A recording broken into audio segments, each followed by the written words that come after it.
This is the Game Changers Experience. Deep dive conversations with leading business disruptors, Olympic athletes, celebrities, entrepreneurs, and influencers from around the world. This show will teach you insights about the winning principles in mindset, productivity, marketing, branding, entrepreneurship, business strategy, and more. Hosted by productivity authority, business strategist, former elite athlete, author, and public speaker, Adam Strong. Hello, everybody, and welcome to the podcast today with myself, Adam Strong. And, it's really interesting. I haven't done one of these in a couple of weeks, but really looking forward to today's session. I got my good friend, Tara Halliday here. And, I've known Tara for a good few years, and we've kind of like, I'm a big believer in LinkedIn. And so me and Tara are always on LinkedIn and are always supporting each other's posts. But, it's all about timing when it comes to collaboration and stuff. And this is just a classic episode of that. But who is Tara? And let me give you a brief introduction about today's episode. So Tara is a world-class imposter syndrome expert. Now, what she does is she loves to give advice to high-flying leaders to eliminate that imposter syndrome and develop energy-focused clarity, resilience, and confidence, which is what we all need in life. She's the author of two best-selling books. One was released back in 2018, which was called Unmasking: The Coach's Guide to Imposter Syndrome. And she had a new book that came out this year called Outsmart Imposter Syndrome. So what was going to say to you? So what are some of the things that we're going to be covering, apart from the fact that we're going to be talking about imposter syndrome? Well, we're going to be talking a number of things. So we're going to be talking about misconceptions around, what imposter syndrome is, of course, because sometimes it's very difficult to distinguish between what imposter syndrome is and what something else is. So we need to kind of distinguish what between the two is. We're also going to be talking about how does imposter syndrome, how does it get manifested, and how does it show up in professional environments, and what is the impact it is going to have on you if you suffer from imposter syndrome, whether it be on your career, whether it be on whether it be running your business, whatever it might be, whatever the scenario, what's the impact there? We're going to be talking a little bit about that. We're also going to be Tara's going to be sharing some key strategies about how to overcome imposter syndrome. And we're also going to be talking a little bit about what she does during coaching, because she is a world-class coach at overcoming imposter syndrome. So we're going to be talking a little bit about what she does during a typical coaching session, and what she's looking for and how to kind of, I suppose, move things along and stuff. So now for you guys that are listening in, if you're listening to us live, use the hashtag live. If you listen to us, use the hashtag replay if you're listening to the replay, of course.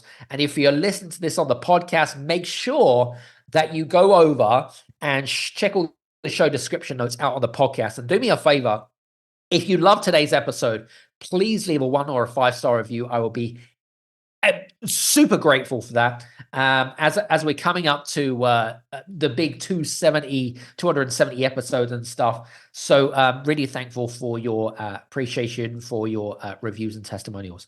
Anyway, enough babbling from me. Tara, welcome to the show. Thank you very much, Adam. I'm delighted to be here.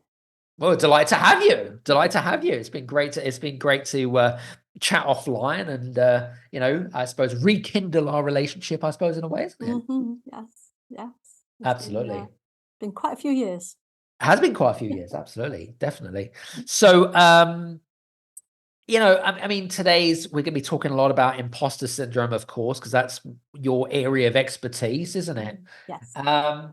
But give us some context around that, because I mean, when I generally speak to people that have an area of expertise like imposter syndrome, whether it be fear or whatever it might be, generally most people have got some sort of backstory or some sort of context or whatever it is, or some sort of life, I don't know, opening or eye-opening moment that kind of helped, got you to where you are today. But tell us, do you have that kind of like eye-opening story, and what's the backstory behind this? Yeah, several light bulb moments, I think, is how I describe it. So I trained as a holistic therapist and coach 2000, right? 2000, 2005. And I was working with people just with absolutely everything, any kind of crisis difficulty they had, we'd come, we'd have some sessions together, and then they'd go off, empowered and happier, ideally. And that was great for some people, but some people kept coming back. And that really bothered me, because I wasn't there to be to have them dependent on me. I wasn't there to be a crutch for them. I was, it's supposed to be empower you and fly off, all that. So I started looking into why, and I actually found out. So I found the core was a belief, right? The core was a belief, and it wasn't just people talk about negative self-beliefs and things like that, limiting beliefs. It wasn't just one of several. It turns out that there's a root cause of human suffering, which was discovered back in the 1950s by Dr. Carl Rogers, the granddaddy of human-centered psychology. But at the time, they didn't know that you could do anything about it. So it was, disappointing. If you didn't learn not to have this belief, then you were stuck. And as adults, you were stuck. Changes in neuroscience came along, and now we learn there is neuroplasticity in the brain. We can change the way that even these deep-seated beliefs. So where I came to it from, I was looking for a solution for these dependent clients. I came across a teacher in the US who dealt with the one belief, that the root cause of his suffering, which is that our belief that our worth depends on what we do. Our worth is conditional. We do something good, we are good. We do something bad, we are bad. And that's what Carl Rogers found, and that's what this coach teacher in the US was. So I trained in that, and it was amazing. I was having really great interactions with my clients, really amazing transformations in people's lives. One of them came to me and said, "Is this anything like imposter syndrome?" This was back in 2016. And I thought, I haven't heard of imposter syndrome. Let me go and research. I've got a background in science, engineering, and research. So I was all over the research and academic papers. And I was astounded. This was the first light bulb moment, that the symptoms of imposter syndrome are exactly the same as the symptoms of a belief that your worth is conditional. That is, that the belief your worth is conditional is the root cause of imposter syndrome. And I checked with my expert teacher, and he said, "Oh, yes, it's just a special case." And I thought, well, it might be just a special case, but the research here says that over 70% of high achievers experience this. This is completely unnecessary suffering, because there's a solution to it. What can we do? And that's when I decided then I was going to specialize, narrow things down to deal with imposter syndrome. And then the second light bulb moment, because tangent to this, I went off and I was doing some brain training, brain alpha wave development, where you put electrodes on your head and you sit on a chamber and you listen to the feedback from your brain as you do these exercises. And that was a very powerful transformational experience for me. So much so, I went through the program 3 times, and then went to and spent 3 months in America training to run these neurofeedback sessions in specialist facility in Germany and America. So I was doing that and having great fun, but then I was connecting the dots again. Okay, this powerful transformation is actually indirectly changing the belief about your worth is conditional. So here we've got a very, very powerful, repeatable way to change your beliefs. So I put the two together. And that's how I got. So these 2 light bulb moments, and put them together. And so what I've ended up with is a very structured program. Doesn't need the electrodes on your head. I tested that. Very structured program that we change the belief that your worth is conditional to unconditional. And when that happens, all of the symptoms of imposter syndrome fall away. So very interesting. That's, so exciting. Very interesting, because like you mentioned just a second ago, you've got like a PhD in engineering, And from someone that's got a PhD in engineering to someone that's now kind of like specializing in this area of field of imposter syndrome, it's a bit of it's completely polar opposites, a bit like chalk and cheese in a way. And interestingly enough, because I know that when we spoke offline, you said to me that you're working on a scientific paper, which we'll talk about, during the show and stuff, and what your findings are, and so forth, so forth. So yeah, that's going to be quite fascinating. Interesting. Love it. Love it. Let's talk a little bit about the common misperceptions around what is the imposter syndrome and what is not imposter syndrome. Because I feel like, I don't know about you, but certain trends that go around in the entrepreneurial world, right? Whether it be imposter syndrome, whether it be artificial intelligence, whatever the trend is going on, right? Okay. People just use these fancy words, right? For the sake of using a fancy word.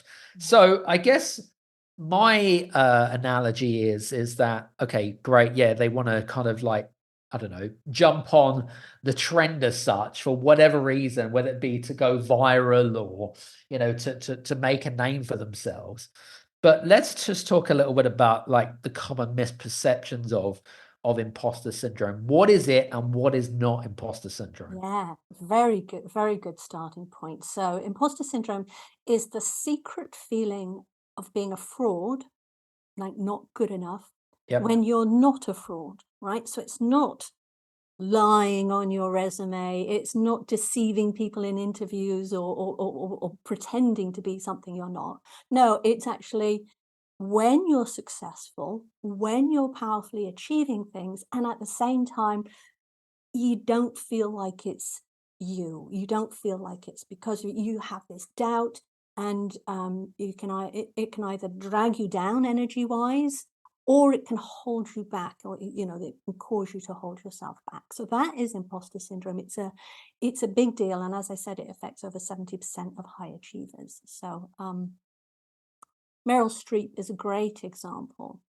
So she has more acting awards than any person on the planet, right? She is big. And yet, at the beginning of every single movie that she makes, she has a feeling of, why would anyone come and want to watch me? Why would anyone want to do that? Right? And that is imposter syndrome. So one of the myths about imposter syndrome is that it's a beginner's thing. It's when you don't know things, when you're not skilled, and when you're still learning. And that's actually something entirely different. That's just, uncomfortable. Learning is uncomfortable. But it's not imposter syndrome. Imposter syndrome is when you are capable, you are competent, you have succeeded, and yet at the same time, you doubt yourself, you don't feel like you're good enough, you fear that someone will come and find you out at any moment. Got So it.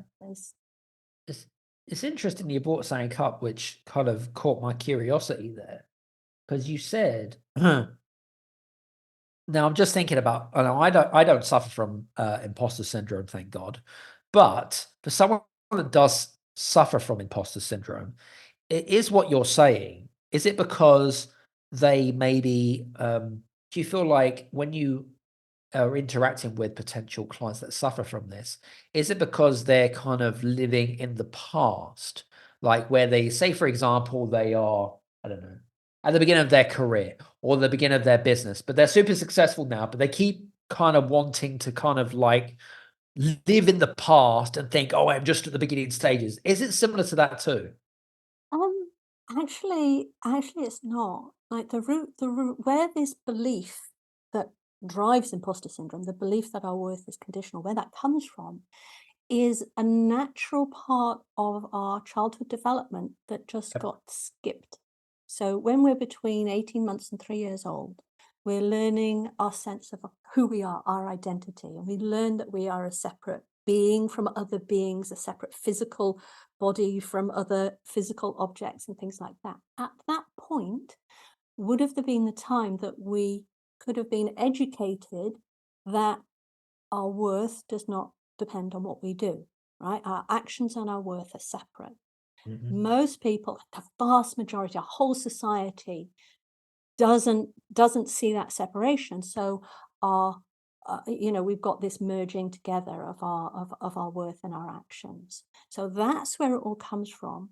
Then, so any beliefs that you've had or developed or experiences that you had since then would only serve to reinforce that belief.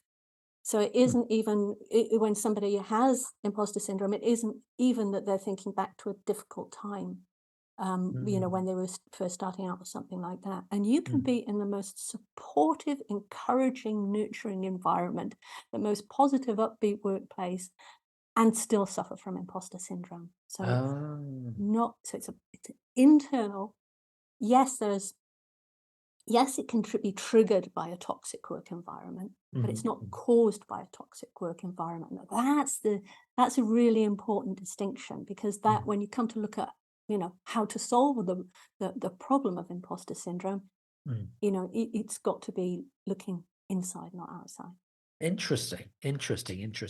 So, okay, so in context of what you're saying, it's all associated with, number one, your self-worth and your belief system about who you are as a person as well, and about kind of where you're at, where you want to achieve, but maybe you don't agree with it. And do you also find that is it because of external influences, such as it could be the media, it could be that you create a belief system based around certain things where you may, I don't know, may see a certain role model, and you may not, there may be a complete mismatch or whatever. Does that make sense?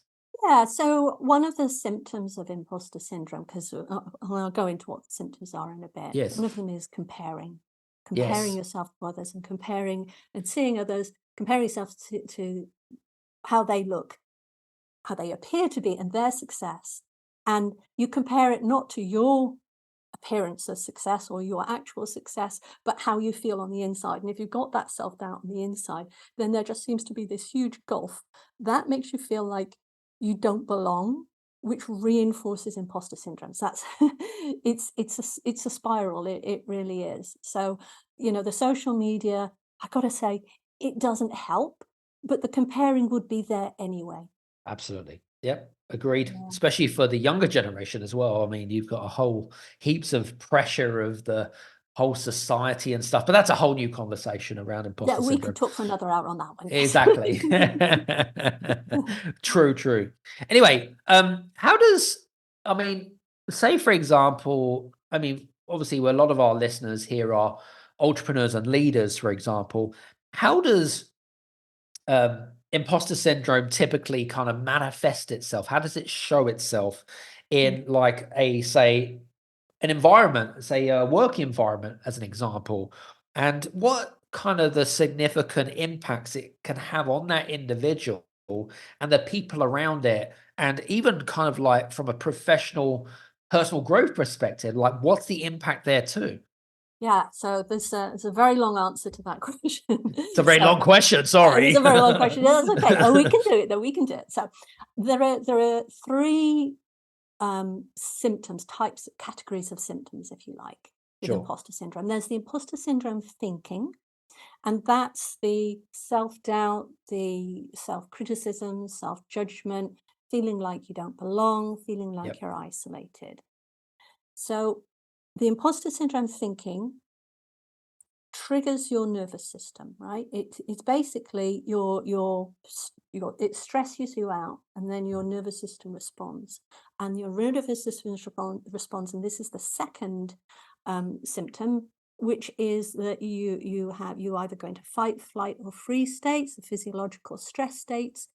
You might have trouble sleeping, you might feel anxiety, you might feel overwhelmed. So these are very, very physiological stresses.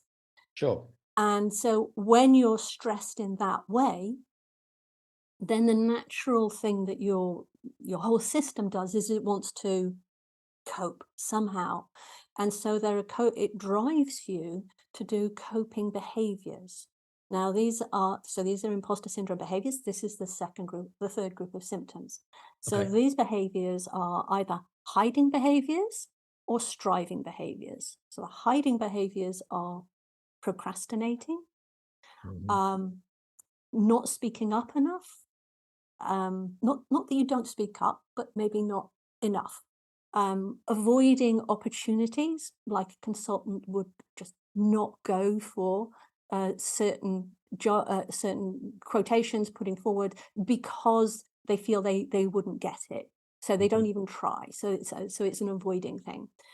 Deflecting praise, as someone says, "Oh, well done, Adam." It's like, "Oh, it's just good timing," and "Oh, I just got lucky."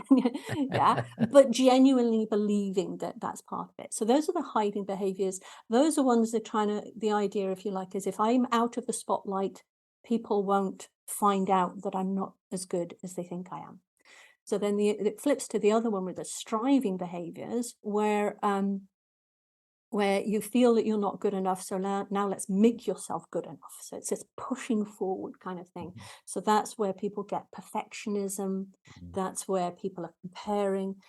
Over preparing is a very common one, spending way more time and effort than is needed for a particular project, presentation, whatever. And feeling, sometimes people feel like they don't have quite enough qualifications when they do. It's like, oh, if I only get another qualification, then I will start feeling better about myself. And, I see executives spending $200,000 on an Ivy League MBA to try and fix this problem, because they think once I have that, maybe it'll prove to myself that I am good enough, and it doesn't. So it can get very frustrating. So then these behaviors, they're being driven by this stress, and that they're unproductive. So they cause you to lose focus. They're distracting. You can't make such good decisions, and it's very frustrating. And they don't seem to respond to any of the good habit change books you see out there. Let's change the habit. They don't respond. And the reason they don't respond is because they're driven by this stress. So then people judge themselves. Oh, it must be me. There must be something wrong with me. Maybe I can't. And that feeds into the imposter syndrome thinking. So you see, we've got this cycle going round and round with the imposter syndrome thinking, the stress, the behaviors, and, judgment, stress, coping. Yeah. So that's imposter syndrome. And so many people try to combat it by tackling the symptoms that they see. So they try mindset techniques to talk themselves out of the imposter syndrome thoughts. Well, they don't work very well. They try relaxation techniques to calm the stress. That helps somewhat, but it still gets accelerated. And they try, as I said, these habit change patterns to change their behaviors. And none of them really fix the issue, because you've got two things. You would need to tackle all three of those symptoms at once, so they don't feed into each other. But better than that, if you tackle the root cause, you get rid of the root cause of it, this belief that your worth is conditional, then all of that falls away, because all of that is only a response to that belief. That makes sense. So you're saying thinking is the first one. Yeah. I know behavior was the third one. Sorry, I missed the second one. The second one is the physiological stress response. That's right, physiological stress. Yeah, So cool. And I have to say that this is all very logical, right? This isn't, when people blame themselves, they feel it's irrational. They're being over emotional, it's illogical. No, there's a real logic to every single step in this. So it's a natural response to this belief that your worth is conditional. And it typically shows up when people are in high pressure, high challenge environments, not because there's anything specific about that environment, but it's where if they made a mistake, it would be significant, right? And so that's part of it. So it affects people mostly. We see it mostly in a professional capacity, and I deal with leaders and executives exclusively, and the average age of them is 45. Really interesting. Very interesting. And I deal with it with people up to the 60s. So people are in their 20s and certainly their early 30s, there's an idea that, well, maybe it's because I'm a beginner, which we said earlier, it's not. Or they think, well, maybe if I just push this through and I'll just get to the next whether it's a contract or it's a position, then I'll start feeling better. And by the time they reach their 40s, 50s, and 60s, they realize that it hasn't changed it, right? Nothing's changed. It's a repeating pattern, and then it makes them start to blame themselves. It leads to burnout, like particularly these striving behaviors, over preparing, the pushing through, and the stress that goes with it. It causes people to burn out, and burnout's a very serious thing. It's not just, oh, I'm a little bit tired this weekend.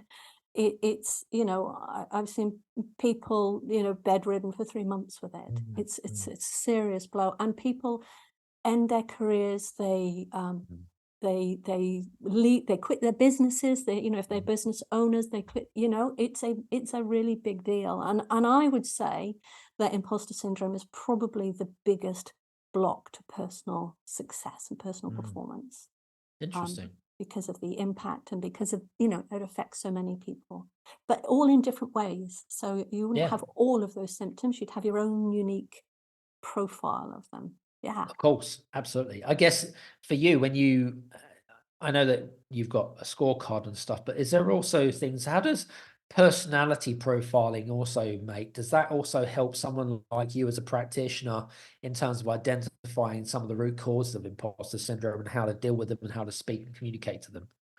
That's a really good question. Now, imposter syndrome was first identified back in 1978, so Mm. that's quite a while ago now. Yeah, yeah, yeah. And for to a good 20 years of that, people thought it was mostly a women's issue until they Yes. made everything. Um, Someone did a study where the survey was completely anonymous, and when it was that, then men and women came out equally. And certainly in my Interesting. practice, I see no difference between men and women. What the other surveys were picking up is a cultural difference that we see globally, that it's less acceptable, or men aren't allowed to expose publicly what they consider to be a weakness. It's more acceptable for a woman to do that than a man. So that's what they were. So it turns out that it's not about gender at all. And then the other part of it, there's a lot of academic research. We're trying to tie it to personality types, to personality profiles. And the conclusion was that it's not to do with your personality type at all. Interesting. Yeah. Isn't that The interesting? the slightest thing was, it's slightly, people with imposter syndrome tend to be a little bit more conscientious. And that's Mm. about it. So, Or and maybe a little bit introverted potentially as well. not at No, all. really? No, Wow, that's no, it's not fascinating. introversion. You can be absolutely, full on, at the top of the range extrovert, and still feel like at any moment someone's going to catch you out and you have to push through. Yeah. So nothing to do introversion, extroversion, nothing to do with a Mm, personality profile. And that backs up really this idea that imposter syndrome is driven by a belief that we pick up when we're, between 2 and 3 years old, or mm, that we don't get educated out of it, really. mm. Interesting. Yeah. Now, in your, I mean, I know you've got two best-selling books out, which is congratulations, by the way. Thank you. Can you share like some of the kind of the key strategies that you've identified in some of the books for helping people to, I suppose, overcome imposter syndrome? Is there a kind of a step-by-step guide or a methodology that you've kind of created for people? If it was a kind of like a DIY, here is a here, go away and do this, and Yeah. yeah. Well, my first book, Unmasking, which was really for coaches, to help other people. It focuses on calming the symptoms of imposter syndrome. So, we know there's three types. So let's calm the thinking with some reframing. Let's calm the physiology with personalized relaxation techniques, and let's calm the imposter behaviors by, putting plans together. And that really does kind of quiet things down. Um, the way to get rid of imposter syndrome is to get rid of the belief that your worth is conditional. So in my one-to-one work, that's what I do. And it's a very structured process. Where people talk about, coaching and therapy if you're going that deep, but even deep coaching, as it always feels to them a bit wishy-washy. Yeah. You Yeah. you show up, and I've had loads and loads of my own experience and been the coach on the other side. So I get it. So you turn up and people say, so what's going on for you today? And the whole thing about the person-centered therapy and coaching is that you follow track where the person is at.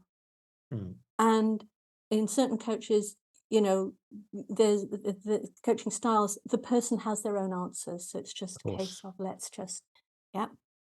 Now helping them find those answers. Now with imposter syndrome, the belief is unconscious. So people aren't aware of it. So no amount of exploration is going to pop this one up because they literally cannot see it. They'll say, oh, was it because of, like you said earlier, was it maybe something in my past? Is it something in my environment? Because their brains are looking for what's causing this stress. They can't see it. So it's Mm, unconscious.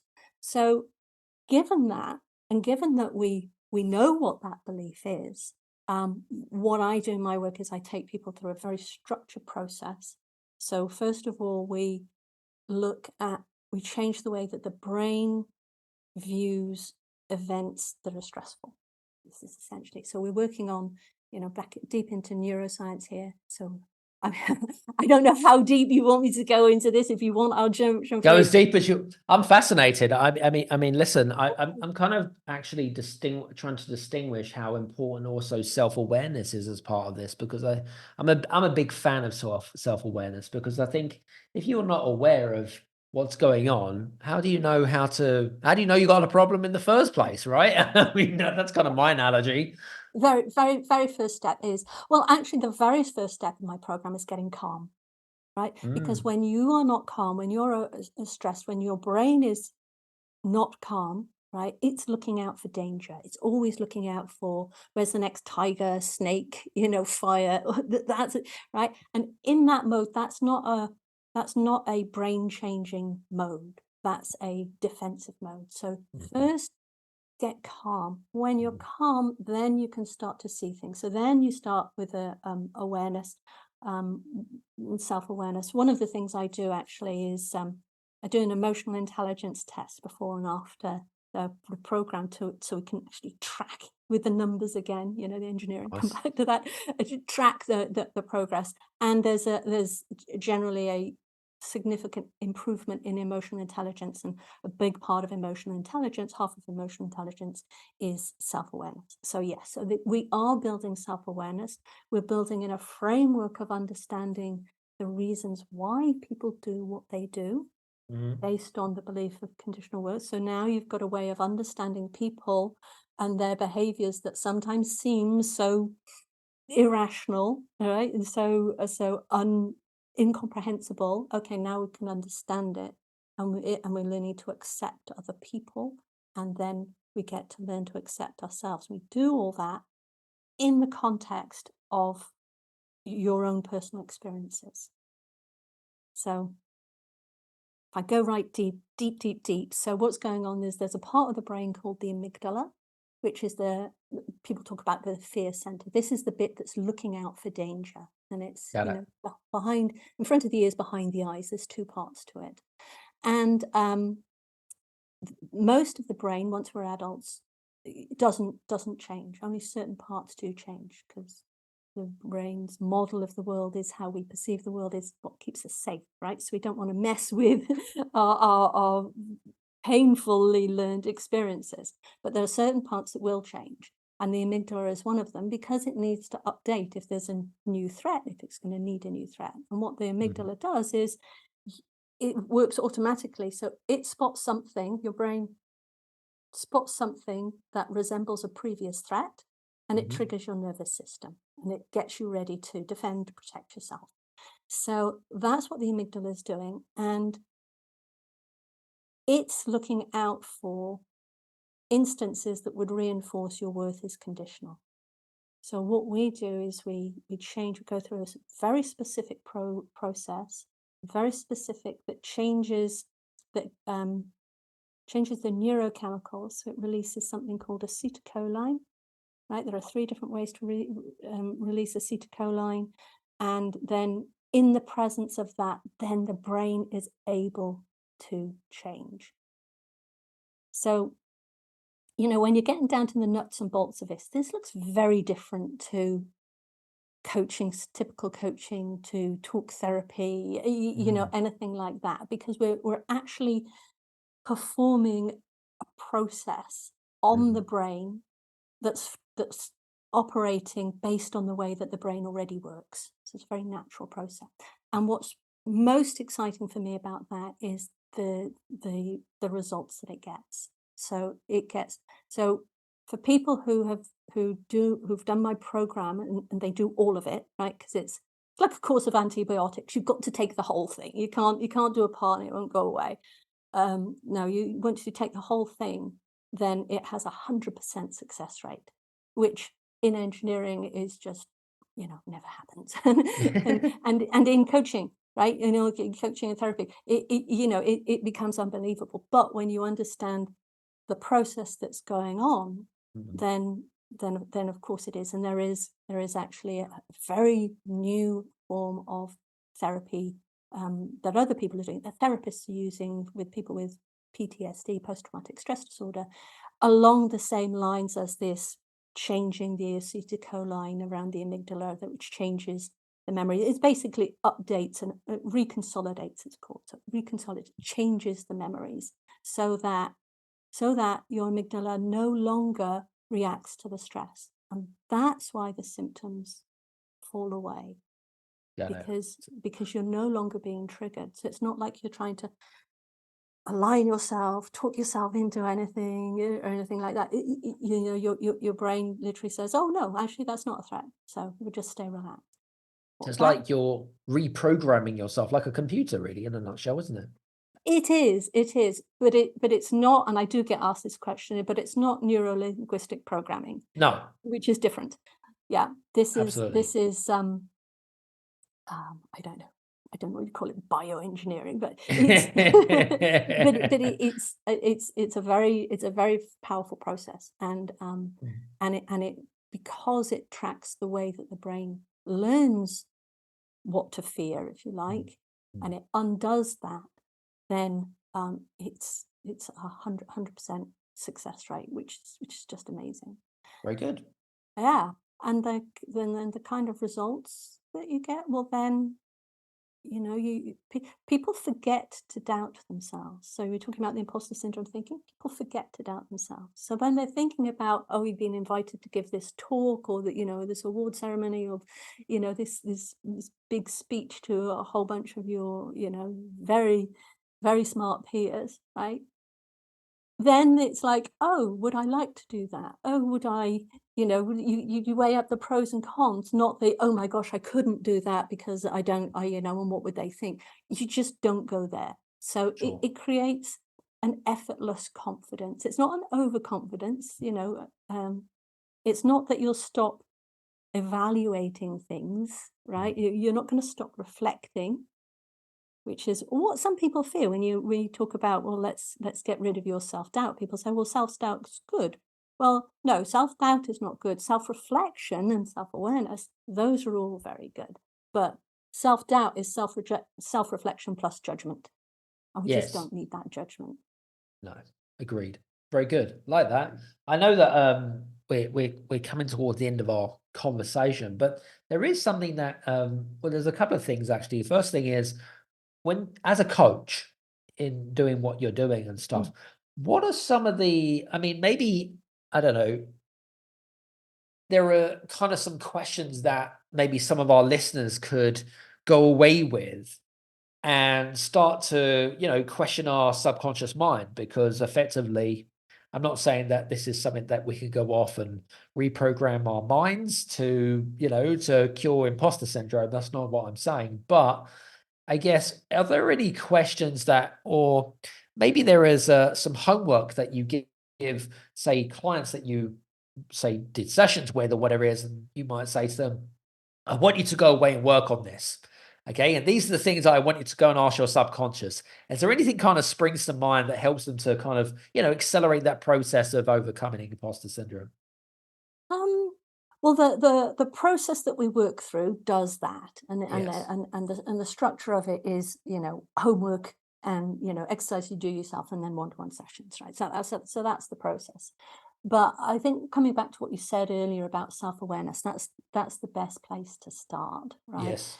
Do you have any of the imposter syndrome thinking that I was talking about? And, maybe your listeners can, wind back and listen to all of those again. Does that resonate? Does this sound like imposter syndrome? Because once you know that this is imposter syndrome, it does several things. It tells you that it's not you, right? This isn't your personality. This isn't who you are. And you're not alone in this, right? And so you feel less of that isolation. So those really help. And then the third part is, and there is something that you can do about it. You can get rid of this for good. You can manage it, calm it down a bit, Mm. or you can get rid of it for good. And then that is helpful, right? Yeah. Just knowing that. Very Um, good. yeah. Like that. I mean, self-awareness, I'm a big fan of it. And I think I kind of begin to agree with you on that. If you're becoming more aware of who you are as a person and things like that, then you can help yourself, well, to a certain point and a certain degree. And then you know what I mean? So I think it's great. I know that we were speaking offline about a science paper that you're working on, or a key piece of research that you're working on. Give us some context about why you're doing it, and what do you want to prove? Like, what's the? Tell us a little bit more about the research. What do you want to prove? And what are you hoping? How would you where do you believe this piece of research? What are you hoping to do with it? Are you hoping to get it into the hands of someone? Give us some context around the science paper. Okay, great. Yes, thank you for asking. So, so bear in mind, imposter syndrome research started in 1978, which Yes, is, what's that? it's about 20 40 or 45 years ago, something like that. Exactly, yeah, 45 years ago. Yeah, 45 years ago. 45 years of research, right? In 2020, one of the universities did this huge study. They looked at all of the imposter syndrome research. It was a meta study, they call it, where they look at, what the prevalence of it, the predictions, who might show up. We were talking about personality and stuff, and the um, and interventions for it. What people can do. And what they said, and bear in mind this is 2020, they Mhm. said that there was no published evaluation of a methodology to sort out imposter syndrome. Mm. Right. So it's not surprising that there's a whole bunch of, we talked about a few of the myths about imposter syndrome, what it is, what it isn't. There's this vacuum because there's been no proven way to deal with it. Now, a paper published just this year was from a study with um, college students, and it was building self-compassion. And they were measuring the stress of imposter syndrome, one of the behaviors, perfectionism, before and after this program that they did for these students. And they found that it took them from 8 out of 10. Like, so if your maximum stress was 10, before the program, they were scoring 8-ish. And then after the program, they were scoring 6-ish. Mm. So this is a numerical thing. And that prompted me, I thought, you know what? My program's getting really good results. Let me look at the last couple of years and let's get my own data. And my data showed that the average stress beforehand of all of these symptoms was 8.3 Mm. out of 10. And after, the average was 2.9. So that is a huge drop. And Big I drop. see it, it's massively transformation. I say the symptoms fall away. It does. People feel lighter, they feel calmer, they feel relaxed, they feel energized, they feel massively better. So that's all just words. But now I've got the numbers, 8.3 down to 2.9. And Mm. in the context that the academic world does not have, a recognized, established way to deal with imposter syndrome, I thought it can't just be the book. I have to get a paper out there as well. And that's my motivation for sharing it. It's very exciting because, for the first time we have something that actually works. So, I mean, I've been pottering on working one-to-one with people. No, okay, let's step back the big picture. Actually, this is really significant, and a lot more people should do this. So, I have got an accredited, ICF accredited coaching course that I run to teach other coaches how to do this process with other people. So my goal is to spread this information, that there is a solution, that you don't have to put up with. It is unnecessary suffering. And, taking it right back to the impact, the stress that it causes at the highest levels is going to affect individual businesses and, as a group, the whole economy, right? Quality of decisions, energy levels. If you're exhausted and tired, you're not thinking so well. If you're stressed, you're not thinking so well. If you're distracted, you're not focused, you make mistakes. Imposter syndrome has massive impact on performance. And so, the solution needs to be out there and put out there, not just for people to, work with one-to-one, but for other people, coaches to work and spread this. Very good. Love it. Some good stuff there. Well, this has it's been very enlightening listening, talking about imposter syndrome, because I mean, what's really interesting about our conversations, because I mean, you're very scientific in your approach, but also you're very practical in your approach. And I think that that comes across to me in a very, it makes it very obvious to me that you're on this big mission, should we say? And I like that. It's really good. I do like, because people, I suppose, for it to be recognized, as you said, in order for something like this to be recognized, you've got to have the academic versus the practicality side of stuff, haven't you? So, love it. Yeah. Some good stuff. You need the theory. I had actually started putting together the parts to this program before I had done the neuroscience research that explained it. Yes. Once I found the neuroscience processes and research that explained it, now it's more solid. Now it's believable. Now it's understandable. Okay, why are we getting such good results? Well, here's all the research to show why this works. This is the way the brain works. We're working exactly with the way the brain works. And for me, that coherence, that consistency, it feels rock solid then, and it's dependable. And Very good. Love it. And for you guys that are listening in, I hope that you've been enjoying our conversations with me and Tara. And what I was going to say to you, I know that there are, if you have any further questions around imposter syndrome, of course, feel free to reach out to her. And social media links are below, of course. And there's a couple of free gifts as well that you can tap into. And I know that Tara's kindly provided her scorecard where you can take the quiz and learn more about if you got imposter syndrome, because again, self-awareness, right? Super important. Okay. So kind of putting that on your radar is going to be extremely important. First of all, Tara, I just want to say thank you so much for being on the show. It's been a jam. Yeah, I loved it. It's great. Thank you, Adam. You're welcome. So for you guys, I hope you've enjoyed today's show. Please do me a favor, as I said at the beginning, if you have enjoyed today's conversations, please go over to Apple or on Spotify, leave a one or a 5-star review over there. We'd greatly appreciate that. Anyway, from me and Tara, thank you so much. And hopefully we'll see you guys again on listening on the next podcast. Take care, and we'll see you then. Cheers.